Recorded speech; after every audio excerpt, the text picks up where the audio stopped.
C'est bon, oh, il y a des gens.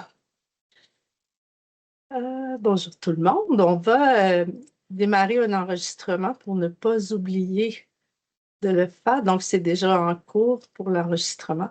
Je souhaite la bienvenue. On va débuter à l'heure aujourd'hui. Il y a déjà pas mal de monde d'arriver. Merci d'être là. Tout le monde m'entend bien. Il n'y a pas de... et voit bien l'écran.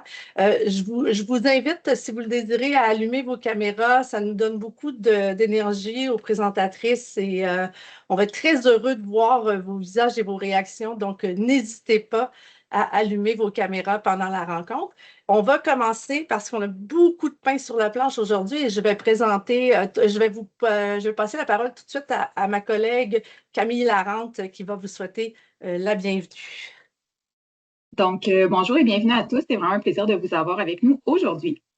Donc, bienvenue dans ce webinaire. Donc, les constats récents sur la santé et le bien-être des jeunes du secondaire sont préoccupants. Vous avez peut-être vu déjà passer plusieurs informations et études à ce sujet. Donc, dans les dernières années, il y a vraiment plusieurs études et enquêtes qui ont mis en lumière plusieurs enjeux grandissants reliés à la santé mentale des jeunes et aux saines habitudes de vie. Donc, le site Montérégie a voulu se pencher sur l'impact de ces constats sur la persévérance scolaire et sur la réussite éducative. Donc, à l'hiver dernier, il y a un nouveau chantier portant sur la santé et le bien-être des jeunes de 0 à 25 ans qui a vu le jour.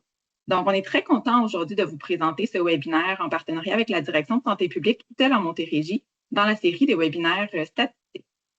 Donc, l'enquête québécoise sur la santé des jeunes du secondaire, qu'on appelle le QSJS, donc l'acronyme, c'est une enquête provinciale qui a lieu tous les 6 ans.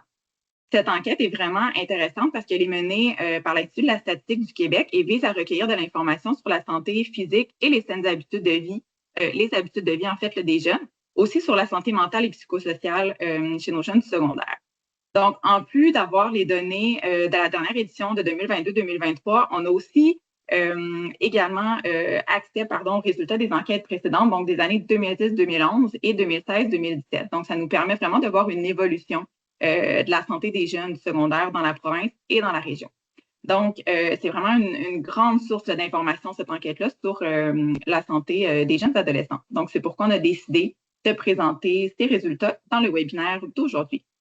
Donc, au cours de la prochaine heure, vous verrez que la santé des jeunes du secondaire et le risque de décrochage scolaire sont reliés. Mais comment? C'est ce qu'on va prendre le temps d'explorer ensemble. Donc, on peut passer déjà à la prochaine diapositive, Chantal. Donc, un petit déroulement du webinaire aujourd'hui. On va commencer par vous présenter le choix des données.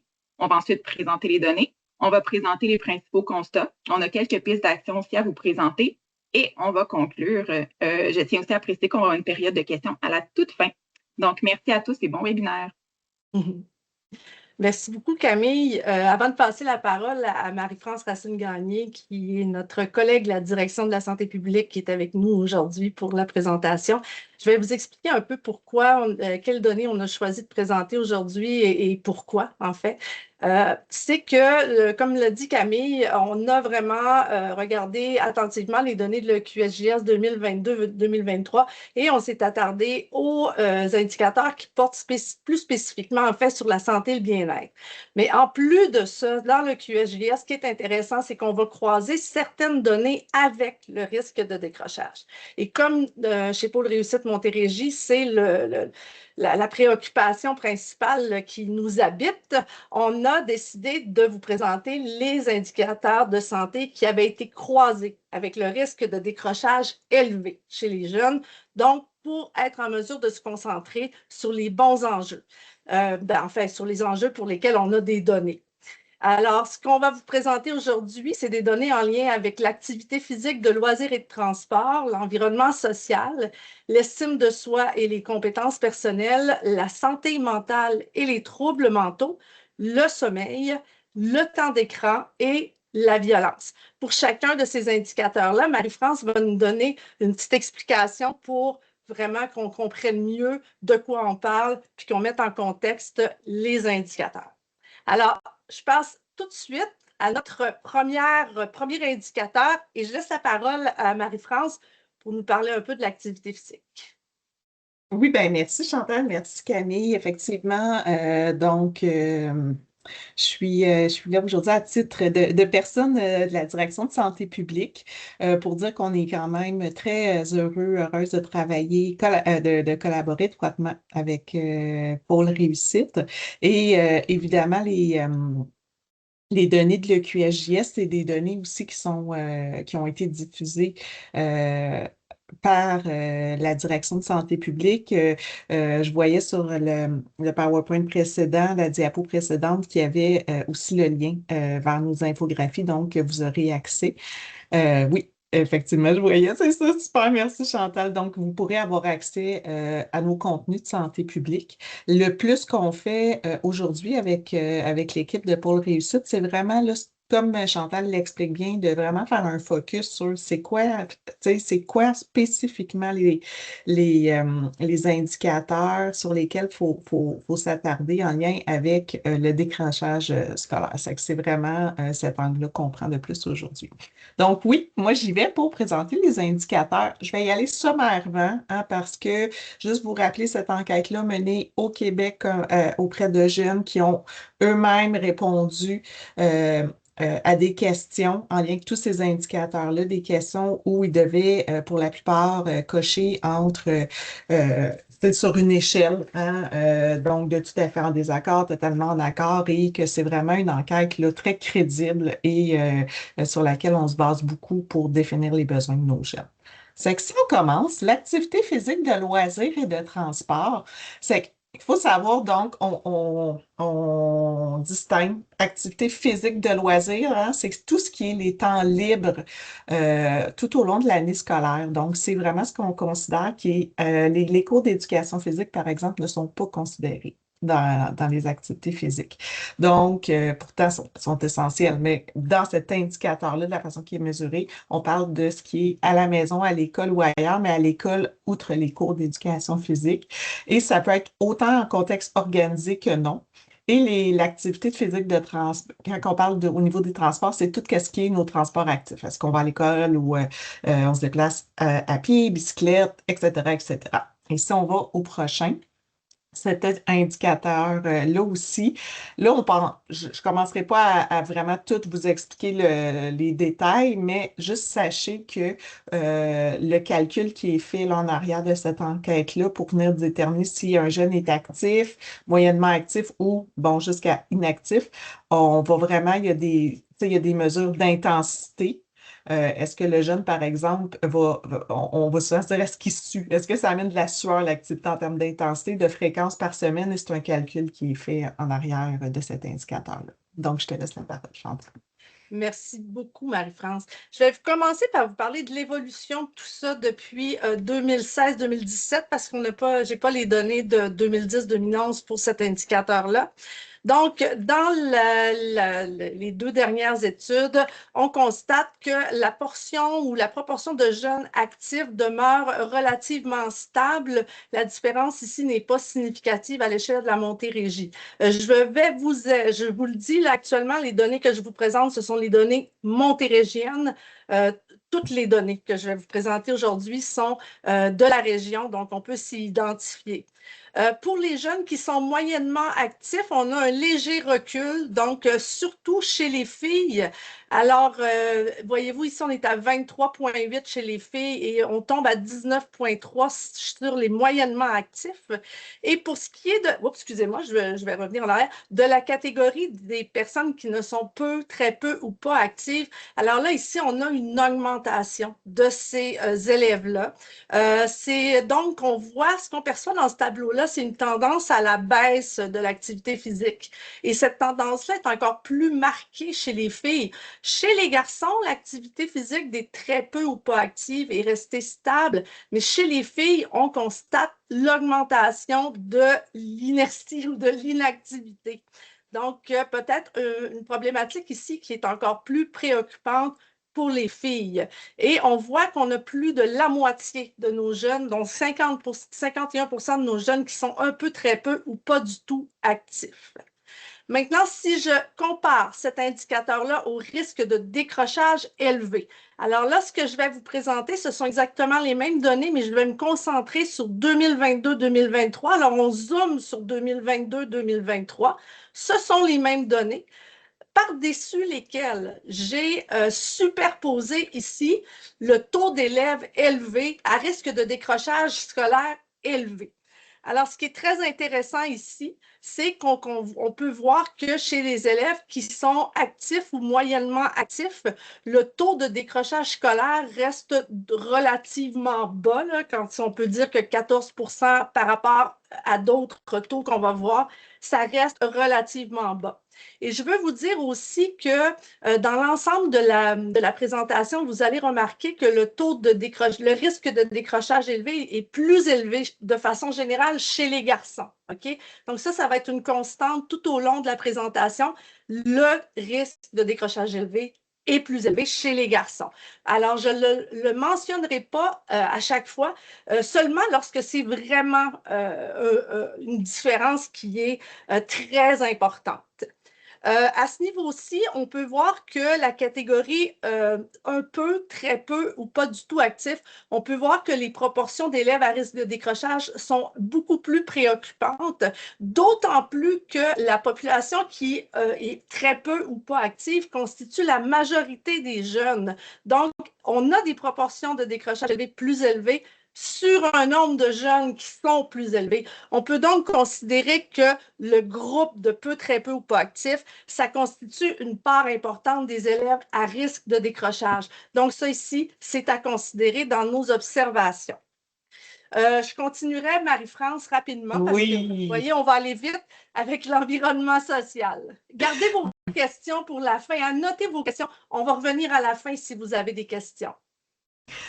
L'environnement social, un de mes indicateurs chouchou parce que c'est vraiment très significatif, hein? Ben, on va le voir dans les statistiques. Donc, on parle de quoi quand on parle d'environnement social? Ben, on parle du soutien que nos jeunes peuvent avoir. Puis le soutien, là, c'est autant la famille, les amis, l'école que la communauté en général. Si tu veux y aller, Chantal. Donc, encore là, ce qu'on est allé mesurer, hein, c'est la perception des jeunes du soutien qu'ils ont. Donc, de ces différentes, ben, je vais dire instances ou bref, catégories-là, autant famille, amis, école, communauté. Puis par soutien, on parle des personnes à qui vers qui peuvent se tourner quand ils ont besoin d'aide, des personnes en qui ils ont confiance, des personnes, tu peux le remettre, Chantal, sans problème, des personnes qui leur démontrent de l'intérêt et qui ont quand même des attentes élevées. Puis la notion d'attente élevée est importante parce que c'est de dire, par des attentes élevées, c'est pas d'avoir des attentes surréalistes, mais des attentes de on croit en toi, puis on t'amène à te surpasser. Donc, vous pourrez regarder plus dans le détail quand vous aurez le PowerPoint, la définition de chacun des niveaux de soutien. Mais grosso modo, c'est ce qu'on entend par environnement social. Merci, Marie-France. Alors, je commence encore une fois ici avec l'évolution au fil du temps. Je vais vous présenter les cinq indicateurs sur la même diapositive. On va pouvoir les comparer. Donc, en ce qui concerne ici le soutien de la famille entre 2010, 2011 et 2022, 2023, on constate que le sentiment des jeunes qu'ils ont face au soutien de leur famille et là, je vous présente ici les proportions d'élèves qui jugent qu'ils ont un soutien faible ou moyen. Okay? L'autre niveau, c'est élevé. Donc, ce qu'on souhaite, c'est que les jeunes aient un niveau élevé, qu'ils ressentent un niveau élevé de soutien. Alors là, je vous présente le niveau faible ou moyen. C'est celui qui a été croisé avec le risque de décrochage qu'on va voir par la suite. On voit que dans ce qui concerne le niveau en tant que tel, si on regarde le total des jeunes, c'est relativement stable. C'est quand on regarde au niveau des genres, sur le plan des genres des jeunes, que là, il y a vraiment des différences qui sont significatives et importantes. Chez les garçons, le ressenti de soutien de la famille il a beaucoup baissé entre 2010 et 2011, contrairement à celui des filles qui est à la hausse. Donc, ça fait une moyenne stable, mais en réalité, la réalité est très différente pour les garçons et les filles. En ce qui concerne la supervision parentale, encore une fois, les jeunes garçons considèrent qu'ils en ont moins qu'en 2010 et 2011. Donc, 62% de nos jeunes considèrent qu'ils n'ont pas un soutien parental, une supervision parentale élevée. Et chez les filles, c'est relativement stable. On est autour de 56-58, mais chez les garçons, ici, on est donc supervision parentale à la baisse. On tombe à 67. En ce qui concerne le niveau faible ou, excusez-moi, je vais juste revenir en arrière un peu. C'est une bonne nouvelle, en fait. Je m'excuse, je l'ai mal exprimé. Les jeunes garçons qui considèrent qu'ils ont une supervision parentale faible a baissé. Donc, nos garçons considèrent qu'ils ont plus de supervision parentale qu'en 2010-2011. Alors ici, le fait que ça baisse, c'est quand même une bonne nouvelle. Pour le soutien de l'école, ici, on a des très fortes proportions de jeunes qui considèrent qu'ils n'ont pas un énorme ou un soutien de l'école élevé. C'est assez important, puis vous allez voir aussi dans les risques de décrochage quel impact ça peut avoir. On a une légère augmentation ici entre 2010 et 2022. Chez les garçons, la différence n'est pas significative, donc entre 71 et 73, donc ça reste stable. Cependant, chez les filles, on peut voir que ce sentiment d'avoir un niveau faible de soutien de l'école est à la hausse de 8 points de pourcentage. Donc, c'est important chez les filles ici. Pour le soutien de la communauté, on n'a pas les données de 2010-2011, mais autant pour les garçons que pour les filles, c'est à la hausse. Donc, le fait que les jeunes ne se sentent pas soutenus ou faiblement soutenus par la communauté, ce sont d'importants changements, des différences qui sont grandes. Donc, 8,5 et 12,7, ce sentiment-là semble avoir une tendance à la hausse. Et en ce qui concerne le soutien des amis, c'est le soutien pour lequel la hausse a été la plus importante, c'est-à-dire les jeunes filles notamment, sont 18,2 points de pourcentage de plus à sentir qu'ils ont moins de soutien de leurs amis. C'est vraiment, ça a doublé. Donc, depuis 2010, il y a 2 fois plus de filles qui ressentent moins de soutien de la part de leurs amis. Pour les garçons, c'est à la hausse également. On voit ici qu'on passe de 28 à 41% de jeunes qui ressentent un soutien faible ou moyen de la part de leurs amis. Et lorsque je reprends 2022-2023 et que je superpose, là, je fais juste répéter ici qu'est-ce qu'on avait là, de significatif de l'autre côté. Lorsque je superpose le taux d'élèves à risque élevé de décrochage, on peut voir ici que les superpositions, attendez, je vais juste reprendre mes notes pour pas, que le soutien familial, donc, excusez, là, je vais juste revoir ma diapo. On peut voir ici des catégories pour lesquelles les proportions d'élèves à risque de décrochage élevé, si on les rapporte par-dessus les populations qui ont ces risques faibles ou moyens de soutien, on peut vraiment constater qu'il y a des préoccupations à avoir, notamment chez les élèves pour qui la supervision parentale est faible ou moyenne, chez les élèves qui ont un soutien de l'école faible ou moyen, et de même que pour ceux qui ont un faible ou moyen de la communauté. On peut voir que, étant donné qu'il y a en proportion beaucoup d'élèves qui sont représentés dans ces catégories-là, ça veut dire que les proportions d'élèves à risque de décrochage sont également importantes et sont représentées en grand nombre proportionnellement dans ces catégories-là. Alors, en fait, toutes les catégories de soutien ont des risques de décrochage qui vont 30,5% ici. Le tiers des jeunes qui n'ont pas un soutien élevé de leur famille ont un risque de décrochage élevé. C'est beaucoup, alors il faut vraiment les surveiller, ces jeunes-là, mais il ne faut pas oublier ces catégories-là au centre où on a des proportions très importantes d'élèves qui considèrent qu'ils n'ont pas de soutien élevé. Alors, je vous invite à ne pas oublier ces catégories-là. Et surtout ici, on a, nous, en tant qu'intervenants dans l'écosystème des jeunes, le soutien de l'école, le soutien de la communauté, c'est vraiment quelque chose sur lequel on peut agir et on peut avoir un impact direct. Je te donne la parole, Oui. Marie-France. L'estime de soi et les compétences personnelles et sociales. Donc, l'estime de soi comme indicateur, qu'est-ce que c'est? L'estime de soi, c'est sûr que c'est la perception que les jeunes, en fait, que tout humain a de lui-même, de sa propre valeur, mais c'est aussi sa capacité à rebondir, justement quand on parle de résilience. Donc, c'est vraiment la capacité à surmonter les défis de la vie. Et c'est pour ça que c'est très interrelié avec les compétences personnelles et sociales, parce que c'est ce qu'on souhaite, que nos jeunes développent des compétences leur permettant de devenir des adultes, des citoyens accomplis en mesure de relever les défis de la vie. Donc, et en termes de compétences plus spécifiquement d'indicateurs, donc vous pouvez les voir ici. On parle d'efficacité personnelle, notamment la capacité, les compétences d'autocontrôle. On parle évidemment de l'estime de soi, la résolution de problèmes et les aptitudes aux relations. Donc, vous aurez l'occasion de lire plus la définition de chacun.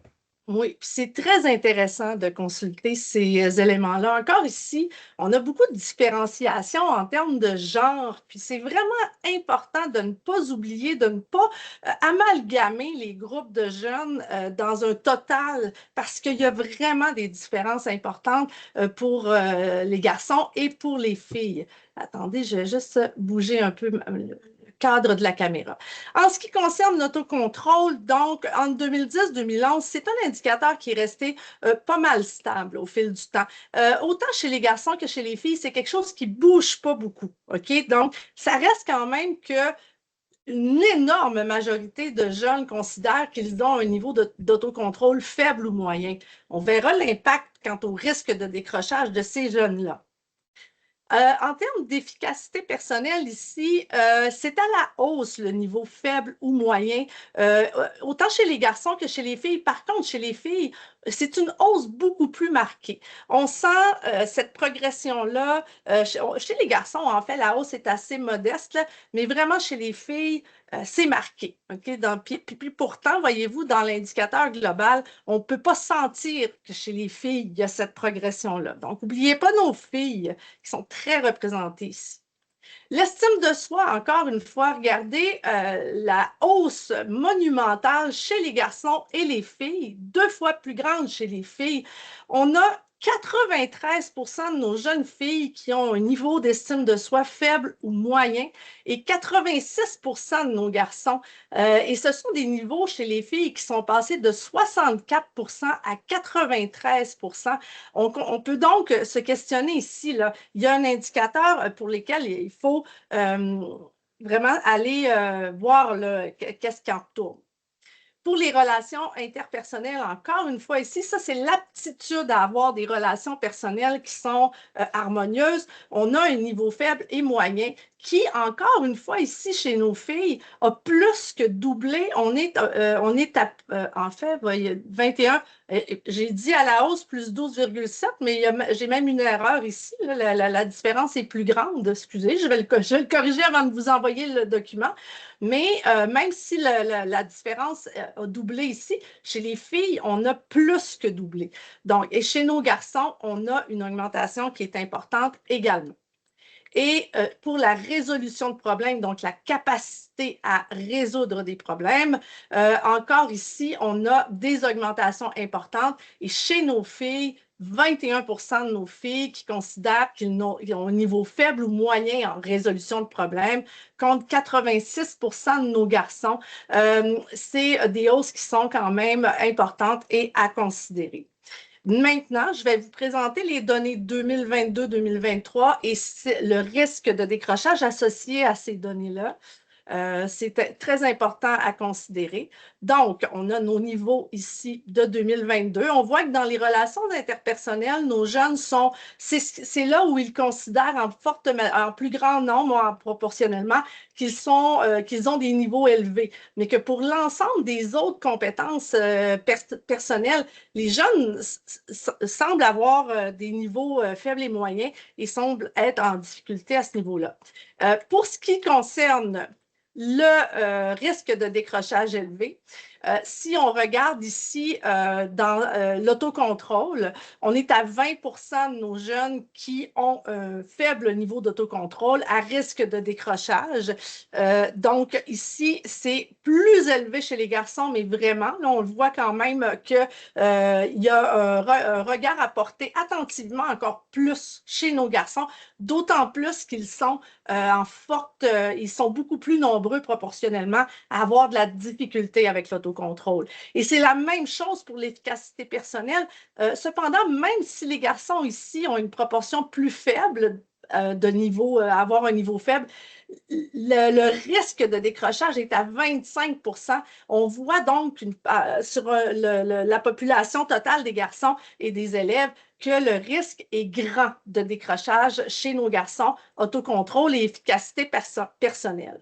Pour ce qui est de l'estime de soi, on n'a pas les données différenciées par genre. On est à 20%, mais 20% de 90%. Donc, ça donne quand même au niveau de la population un nombre considérable de jeunes qui sont à risque de décrochage élevé.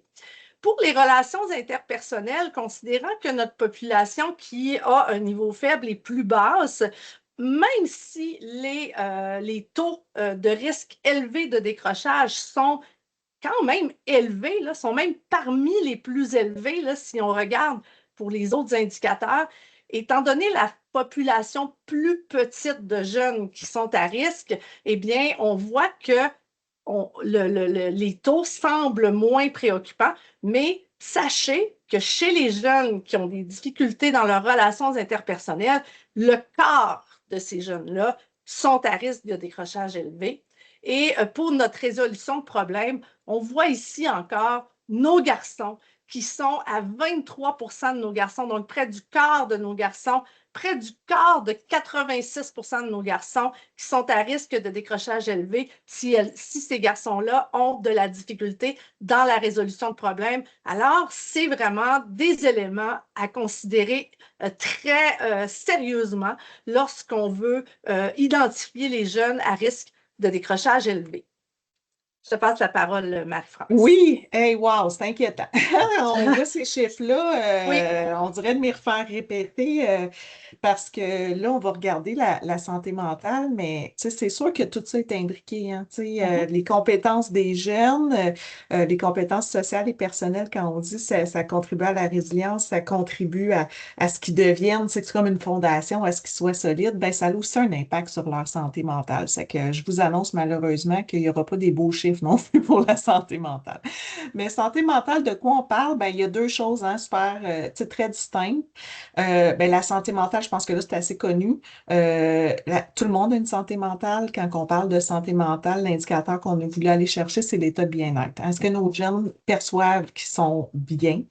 Bien pour atteindre leur potentiel, faire face au stress de la vie, être capable de s'épanouir dans l'école, le travail si c'est le cas, est-ce qu'ils sentent justement qu'ils contribuent à la société et que ça fait du sens, hein, tout ça pour eux, bref, donc qui sont accomplis. Donc ça, c'est ce qu'on appelle, ça a été notre indicateur santé mentale. Et après, il y a eu vraiment aussi l'indicateur des troubles mentaux. Donc les troubles mentaux, là vraiment, l'indicateur est venu cibler des diagnostics. Donc, les questions posées aux jeunes est en lien avec avez-vous eu au moins un diagnostic et on a parlé de troubles. En ce moment-là, c'était de troubles anxieux, de dépression ou de conduite alimentaire. En termes de santé mentale aussi, il y a un indicateur qui est allé évaluer la détresse psychologique. Donc, un pour la santé mentale, donc la santé mentale qu'on appelle positive, mais aussi le niveau de détresse. À ce moment-là, pas de diagnostic lié à ça. Et ce qui est nouveau aussi, première fois, on a un indicateur qui est venu mesurer l'éco-anxiété. Donc, voilà, je passe la parole. Je veux juste mentionner que pour l'éco-anxiété, il est inscrit ici, mais on n'a pas retenu les données parce qu'en lien avec le risque de décrochage, il n'y avait pas de, je vais dire, de lien clair entre l'éco-anxiété et le risque de décrochage. Donc, on ne l'a pas retenu dans nos données, mais les données sur l'éco-anxiété sont disponibles dans le QSJS. Exact. Alors, pour ce qui est de l'évolution ici du niveau de santé mentale positive, alors le nombre d'indicateurs, c'est le niveau de santé mentale positive et ce niveau-là peut être florissant, modérément bonne ou languissante. Alors, vous comprenez la différence donc entre les trois. Et ce qu'on souhaite évidemment, c'est que nos jeunes aient une santé mentale positive florissante. Et là, je vous annonce que ça va pas super bien en ce qui concerne cet indicateur-là.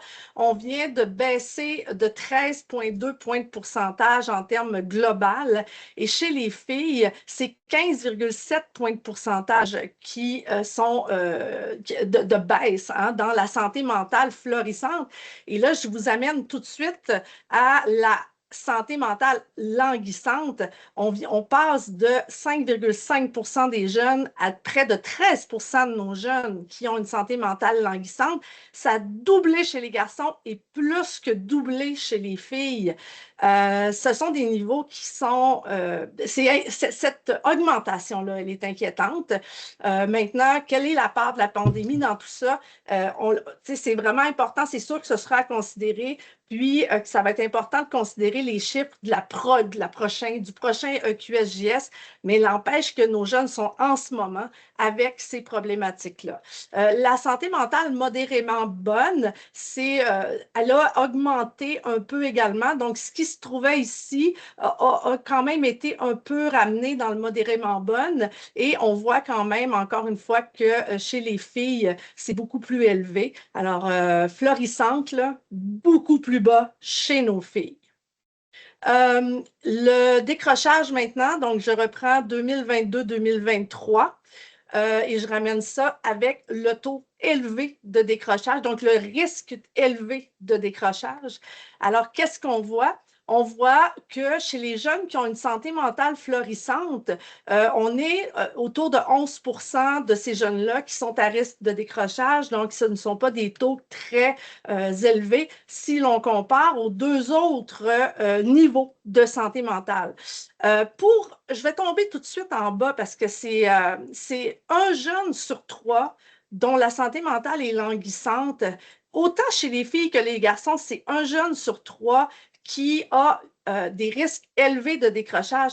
Mais étant donné ici la proportion importante de filles, donc on a 16,8% de nos filles qui ont cette santé mentale languissante, c'est très important de considérer ces filles-là. C'est un des indicateurs de décrochage, de risque de décrochage élevé les plus importants chez nos filles, celui de la santé mentale languissante. Et il ne faut pas oublier nos jeunes qui sont représentés ici en majorité dans modérément bonnes, même si les proportions ici sont plus basses de risque de décrochage élevé, considérant la population totale de ces jeunes-là, ça demeure un groupe qui est hautement à risque aussi de décrochage en termes de nombre d'élèves qui sont représentés par ces taux de décrochage-là. Alors, la santé mentale, très important à considérer dans le risque de décrochage. Je vais passer au niveau de détresse psychologique. En 2010-2011 et jusqu'à 2022-2023, on est passé à des niveaux de détresse psychologique élevés. OK? Donc ici, on ne veut pas que ce soit élevé, mais voyez-vous, on est passé de 22 à 42% de nos élèves qui ont un niveau de détresse psychologique élevé. Donc, ça a doublé. Et chez nos filles, on est passé de 29% à 61%. On a 31,8% de points de pourcentage de plus chez nos filles qui sont à risque, qui sont à niveau de détresse psychologique élevé Donc, c'est très, très important à considérer. Pour le faible et moyen, la différence est est quand même importante au niveau des filles. Donc, on baisse évidemment donc, de 71 à 39 Chez nos garçons, la différence est vraiment moins considérable, mais elle est quand même là. On passe de 16 à 25 de nos garçons qui ont un risque élevé. Maintenant, je prends 2022-2023 et je superpose le taux d'élèves à risque élevé de décrochage.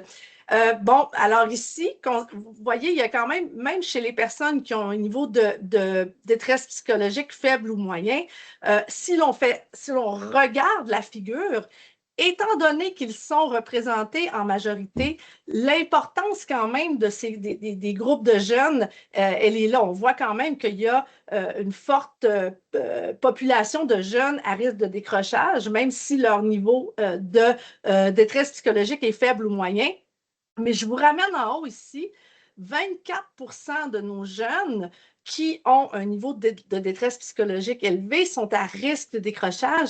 Et regardez ici nos filles, là. Je vais juste vous demander de regarder la barre du haut versus la barre du bas, là. Ici, j'ai 61 de mes filles, c'est la grande majorité de mes filles qui sont en détresse psychologique élevée. Et j'ai une fille sur 5 dans ce groupe-là qui est à risque de décrochage élevé. En ce qui concerne le niveau de détresse psychologique, c'est aussi un des indicateurs de décrochage les plus importants pour nos filles. Donc, c'est vraiment important de le considérer, même si chez nos garçons aussi, puisqu'on est à 1/3 de nos garçons qui sont en niveau de détresse psychologique élevé, qui ont des risques élevés de décrochage. Je termine avec nos troubles anxieux, dépression ou troubles de conduite alimentaire. Donc, c'est le fait d'avoir au moins un diagnostic. Et là, je ne vous apprends rien si je vous dis que certains en ont plus qu'un. Mais là, celui-là, ici, c'est au moins un trouble. Alors, entre 2016, 2017 et 2022, 2023, on a encore ici une augmentation quand on parle du total de nos jeunes. Par contre, chez nos garçons, il n'y a pas grand-chose qui a changé. La différence n'est pas significative. C'est nos filles qui portent encore une fois toute la lourdeur de cet indicateur-là. Donc, une forte augmentation de 8,4 points de pourcentage de nos filles qui ont au moins un trouble anxieux, dépression ou trouble de conduite alimentaire de plus qu'en 2016. Et je prends 2022-2023 et je superpose immédiatement le taux d'élèves à risque élevé de décrochage. Alors, regardez ici, chez nos filles, on est à 24 de ce 35 %-là qui ont un risque de décrochage élevé. Et chez nos garçons, c'est le tiers de nos garçons qui sont à risque de décrochage élevé lorsqu'ils ont un diagnostic. Alors ici, il faut considérer vraiment le fait que c'est une grosse proportion de ces élèves-là, les élèves qui ont un diagnostic, donc, qui sont à risque de décrochage, près d'un jeune sur 3. Voilà, je te laisse la parole, Marie-France, pour le sommeil. Oui, bon, donc le sommeil, hein, on le sait, c'est important dans l'adolescence. Nos jeunes, pour avoir entendu souvent Sonia Lepie en parler, juste être un ado avec les changements que ça apporte corporels, ça amène une fatigue qui fait que le sommeil est hyper important hein, pour nos jeunes. C'est que c'est vraiment donc l'indicateur, c'est mesuré en termes d'heures, donc si tu veux aller à l'autre. Et donc, on a des balises de ce que, des indicateurs qu'on a en fonction donc des enfants de 13 ans ou moins et de nos 14-17 ans et nos 18 ans et plus. Donc, vous avez le nombre d'heures qui est recommandé de sommeil pour chacun. Donc, on est venu avec cet indicateur-là évaluer si les jeunes dorment suffisamment ou trop, parce qu'il y en a aussi, vous allez voir que ça va dans les deux sens. Donc, tu peux y aller. Donc, c'est ça, on a mesuré ceux qui dorment moins, ceux qui respectent le nombre d'heures et ceux qui dorment plus. Donc, entre 2016 et aujourd'hui, donc 2023, on voit que en 2016, on avait grosse majorité de nos jeunes qui dormaient le nombre d'heures recommandées. Et regardez où on se trouve maintenant aujourd'hui, la baisse importante que cet indicateur-là a subi au fil des années, notamment ici chez nos filles, où la baisse, elle est encore plus importante. Donc, on est à près de 20 points de pourcentage de filles de moins, alors qu'on est à 15,2 pour la population totale de jeunes qui ont été interrogés. Pour ceux qui dorment moins, regardez comment ça s'est transféré chez nos jeunes qui dorment moins. Donc, on a une hausse marquée des jeunes qui dorment moins, notamment chez nos filles. Chez les garçons, ça a augmenté quand même beaucoup, mais chez les filles, ça a explosé. Donc, on est à 54% de nos filles qui ne dorment pas suffisamment. Et en ce qui concerne le plus, ça a baissé. Donc, ce n'est pas significatif, là, je vous le dis, c'est pas la différence n'est pas vraiment significative, là, mais on voit que les proportions sont quand même beaucoup plus petites pour cet indicateur-là. Cependant, en termes de risque de décrochage, on a quand même quelque chose d'important à considérer ici, là, que je vais vous montrer ça tout de suite. Alors, je vais vous parler d'abord de la semaine d'école parce qu'après, je vais vous parler de la fin de semaine. Mais si je parle des risques de décrochage chez les jeunes qui dorment moins, plus ou le nombre d'heures recommandées pendant la semaine d'école, alors on va voir que chez les jeunes qui dorment le bon nombre d'heures, on est à 15% de nos jeunes qui ont un risque de décrochage élevé et ça tombe à 21% lorsqu'ils dorment moins. Et là, regardez nos garçons. On est à 17% de nos garçons, s'ils dorment suffisamment, qui ont un risque élevé, et 25% lorsqu'ils dorment moins. Et chez nos filles, 12% lorsqu'ils dorment suffisamment et 18%. Et regardez là, ça, là, ce qui est bien important, c'est de voir la proportion élevée de filles qui dorment moins et l'indice de risque de décrochage élevé pour cette proportion élevée de filles-là et de penser que ce chiffre-là est à la hausse, même si on compare 2 années. Donc, considérant que ça, c'est à la hausse, mais il y a peut-être quelque chose là, chez nos filles à regarder encore plus précisément et 25% de nos garçons. Si on regarde ici pour ce qui est des jeunes qui dorment plus, on voit quand même que la proportion de jeunes à risque de décrochage élevé est beaucoup plus importante que chez ceux qui dorment le bon nombre d'heures et même, je dirais, égale à celles qui dorment moins. Donc, le fait de dormir plus pendant ta semaine d'école, c'est pas mieux que de dormir moins. On a une proportion, on a moins de jeunes qui dorment plus, mais ces jeunes qui dorment plus-là sont autant à risque de décrochage que ceux qui dorment moins. Et si je me projette dans une fin de semaine, alors là, ici, les jeunes qui respectent le nombre d'heures de sommeil dans la fin de semaine, il a augmenté. Donc, on est quand même, la fin de semaine, on se rattrape. Cependant, ce qui était là où cette proportion-là là où ça devient intéressant, c'est les jeunes qui dorment moins et les jeunes qui dorment plus. Il y a comme eu un transfert entre ces deux éléments-là. Donc, ceux qui dorment moins ont augmenté au fil des ans et ceux qui dorment plus ont diminué. Donc, de façon générale, autant la semaine que la fin de semaine, nos jeunes dorment moins qu'avant, de façon générale. Et donc, il y a 7 points de pourcentage de différence de plus, donc, entre nos jeunes qui dorment moins pendant les fins de semaine. Et chez nos garçons et nos filles, la proportion a égalé, alors que nos filles étaient vraiment moins nombreuses en proportion à dormir moins en 2016-2017. Voyez comment ça a explosé chez les filles aussi la fin de semaine. Donc, autant la semaine que la fin de semaine, nos filles dorment moins. C'est très important et il y a beaucoup moins de jeunes qui dorment plus que le nombre d'heures recommandées. En termes de décrochage, là, on va voir que les personnes qui dorment, qui représentent la grande majorité des jeunes, quand même une forte majorité des personnes qui dorment le bon nombre d'heures, on a une moyenne de 15% de jeunes à risque de décrochage élevé et ces proportions de décrochage élevé tombent à 24% chez nos jeunes qui dorment moins que le nombre d'heures recommandées. 28% chez nos garçons. Ça touche beaucoup nos garçons. Si les garçons dorment moins, ça les touche encore plus que les filles qui, elles, sont à 21%. Et regardez quand même ici, les jeunes qui dorment plus la fin de semaine ont quand même des proportions importantes de risque de décrochage élevé, même si c'est pas très loin là, de ceux qui dorment le même nombre d'heures. Mais ceux qui dorment moins la fin de semaine sont à risque élevé de décrochage. Alors, on retient que de dormir moins que le nombre d'heures recommandé, c'est vraiment le facteur de risque le plus important en ce qui a trait au sommeil là, pour nos jeunes à risque de décrochage élevé. Marie-France. Le temps d'écran, les fameux écrans. Donc, notre indicateur, c'est quand on parle d'écran, on parle de téléphone intelligent, tablette, ordinateur, et ça regroupe donc le temps qui est utilisé pour communiquer avec les amis, la famille, et ce qu'on appelle donc notre temps d'écran de loisirs. Donc, regarder un film, les jeux vidéo, les réseaux sociaux.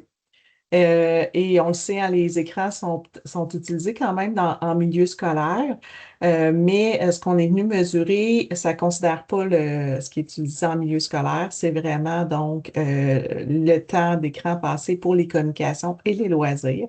Et deux catégories, donc quand c'est moins de 4 heures par jour et 4 heures ou plus par jour.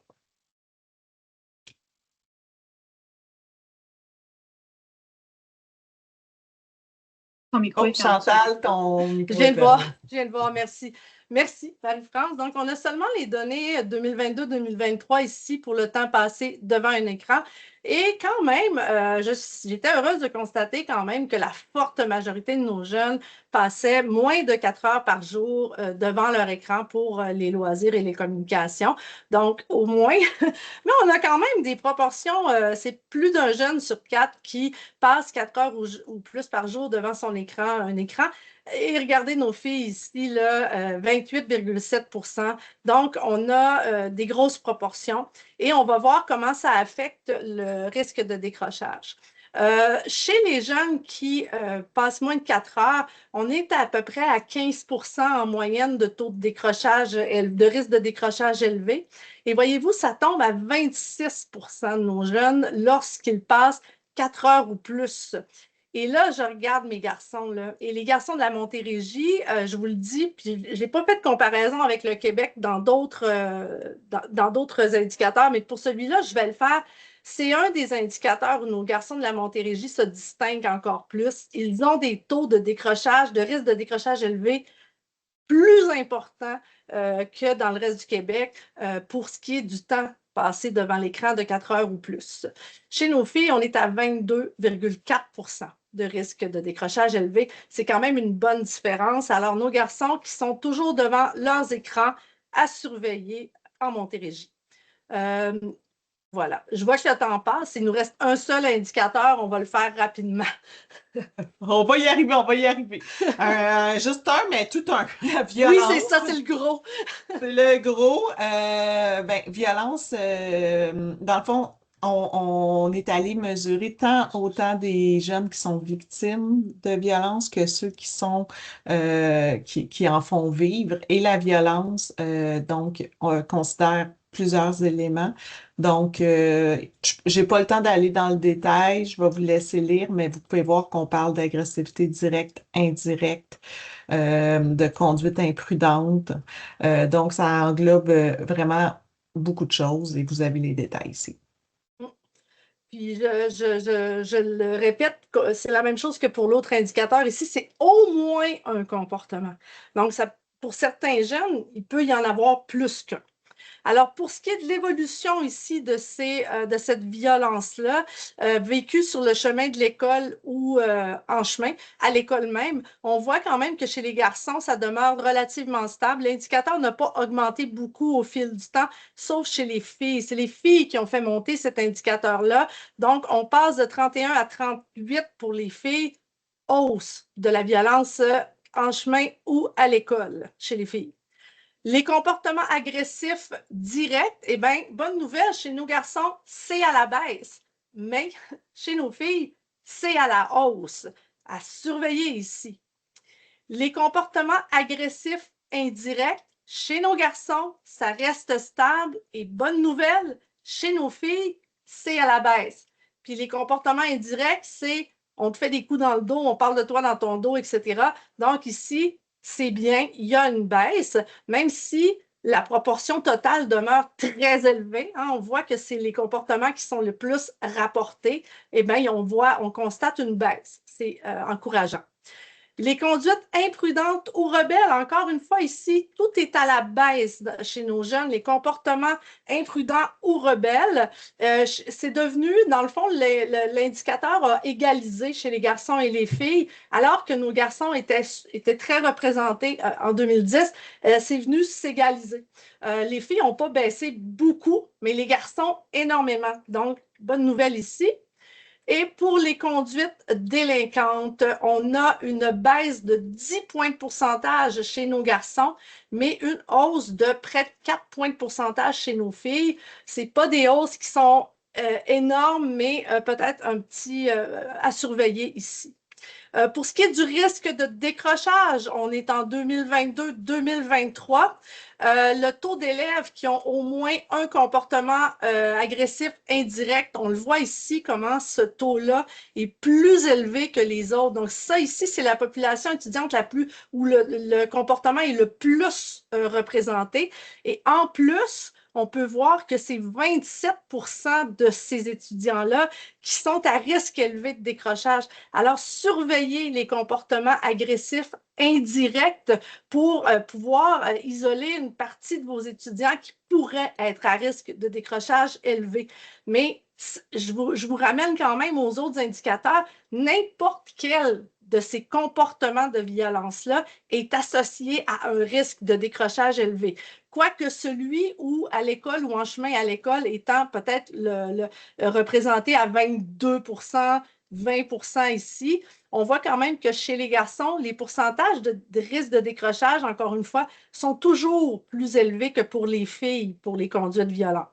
Mais je vais vraiment ici, là, dans les comportements agressifs indirects, les conduites imprudentes ou rebelles, ici, on a des 30%. Et chez les conduites délinquantes, ce sont les 3 comportements de violence où précisément, on a soit une population plus grande d'élèves à risque de décrochage élevé ou soit une proportion à surveiller ici, même si les proportions où ce comportement-là apparaît sont plus basses, les proportions de risque de décrochage ici sont très élevées, donc à surveiller. Je vais juste rapidement vous dire qu'on a fait un tableau à la fin avec les principaux constats qu'on vous a dit aujourd'hui. Donc, quels indicateurs, quels niveaux font en sorte qu'il y a des taux élevés de risque de décrochage. Vous aurez un aide-mémoire ici et pour certains, on le sait que c'est surtout chez soit les garçons ou soit chez les filles. Donc, en termes de santé mentale et troubles mentaux, on voit que c'est surtout chez les filles souvent. Et pour l'estime de soi, les compétences personnelles, on voit que c'est surtout chez les garçons, environnement social également. Donc, je vais vous laisser regarder ce tableau-là de façon plus personnelle. Et je vais passer la parole à Camille. Merci beaucoup, Chantal et Marie-France. Donc, c'était super intéressant. Le temps file, on va y aller rapidement. On voulait vraiment laisser le temps là, pour les gens de poser quelques questions. Donc, quelques pistes d'action. J'en présente 4 aujourd'hui reliées aux indicateurs là, qui ont été présentés. Donc, le premier, c'était de développer les compétences personnelles et sociales des ados et les nôtres. Donc, comme Marie-France le mentionnait, la résilience est indispensable à une santé mentale positive. Donc, faire preuve de résilience, c'est avoir les ressources personnelles et sociales suffisantes pour accepter et surmonter les difficultés tout en gardant un équilibre. Donc, dans la résilience et le développement des compétences personnelles et sociales sont interreliés. Peut-être que vous le savez ou pas, mais depuis la rentrée scolaire là, 2025, l'ensemble des écoles du Québec doivent enseigner certaines compétences aux élèves. Donc, on a les compétences ici là, sur la diapo. Je ne vais pas vous les lire pour aller un petit peu plus vite. Là. Donc, c'est toutes des compétences qui, une fois développées, vont aider le jeune dans toute sa vie à se connaître, à développer sa confiance en lui, à faire des choix éclairés, à résister aux influences négatives, à avoir des meilleures relations interpersonnelles, Ça va aider aussi les jeunes à mieux comprendre et à gérer leurs émotions lors de périodes de stress et même à s'engager socialement dans leur milieu. Donc, l'acquisition de ces compétences va leur servir toute leur vie. Les jeunes s'inspirent des adultes, donc les adultes aussi doivent développer ces compétences si on souhaite être capable de leur transmettre.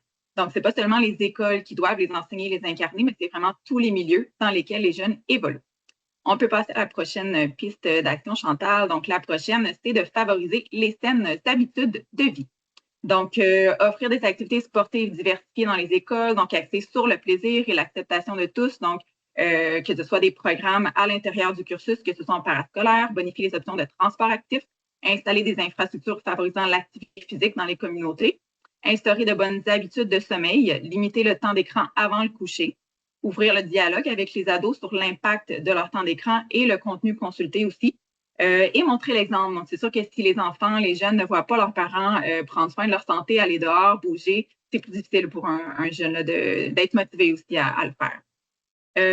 La prochaine, maintenant, piste d'action, donc soutenir et encourager les ados, donc démontrer vraiment de l'intérêt envers l'ado, donc être à l'écoute, lui demander comment ça va, qu'est-ce qui se passe dans sa vie, à l'école, avec les amis, qu'est-ce qui l'intéresse vraiment. Entretenir des relations positives avec l'ado par la valorisation des réussites et des forces, l'encourager dans les difficultés, l'écoute encore, le respect et l'acceptation des erreurs, l'encourager à vivre de nouvelles expériences, donc pour apprendre à se connaître et affronter ses peurs, l'inciter à se donner des objectifs et à mettre les efforts nécessaires afin d'y arriver.